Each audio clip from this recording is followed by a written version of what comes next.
چې کله هم ته خبرې کوې نو په احتیاط سره خبرې کوئ، پالتو بحثونه مه کوئ او د دین په کاروبار کې کار مه لرئ. مه په علماو کې بحث کوئ، مه په صحابه کرامو کې بحث کوئ، ځکه چیرې ته په علماو کې بحث کوې نو له تا د خولې څخه به داسې الفاظ ووځي چې کله ته په جذبه کې راسې یا ځان ته دې پام نه وي نو ستا د خولې څخه به داسې الفاظ ووځي چې هغه الفاظ باندې به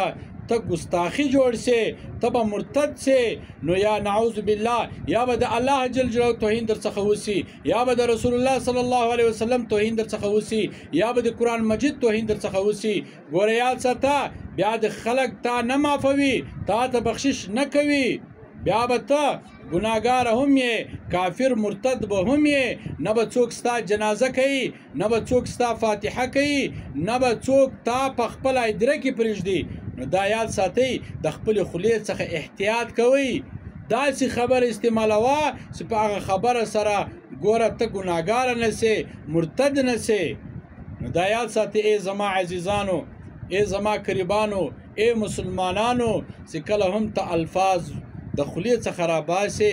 سوچ او فکر کوه، بیا خبره کوه. داسې خبرې مه کوه چې له تا څخه الله جل جلاله ناراضه سي، داسې خبره مه کوه چې ته په هغه خبرو سره ګستاخي در څخه جوړ سي، داسې خبرې مه کوه چې په هغه خبرو سره ته مرتد سي او کافر سي، او بیا